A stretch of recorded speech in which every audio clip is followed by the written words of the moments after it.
Padiushi, Shinuyatu. Hola a todos, ¿cómo están? Yanachi, Chigunibiano, Gayudi y Yanakubi. El día de hoy vamos a conocer 5 palabras nuevas en Diyaza. Chigusulunu, comencemos. Tobi, Gendaro, comida. Nanishe Gendaro di, esta comida está sabrosa.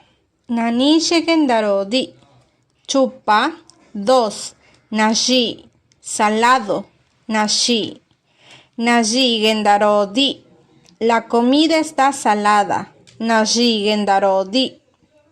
Chonna. 3. Gusi, que significa compra, ya sea como una orden o una indicación. Gusi. Gusi tikilu vendaboa. Compra 1 kilo de camarones. Gusi tikilu vendaboa. Tapa. 4. Nanille, palabra que significa sabroso o delicioso, sobre todo para hablar de alimentos. Nanille tlayuda di, esta tlayuda es deliciosa. Nanille tlayuda di. Gayu. 5. Nanashi. Nanashi mole di, este mole está dulce. Nanashi mole di. Weyunadiaga tu di yanila nanashirua. ¿Alguna vez han escuchado esta frase? Nanashirua, ¿qué significa? Su boca es dulce, para expresar a alguien que habla con mucho cariño.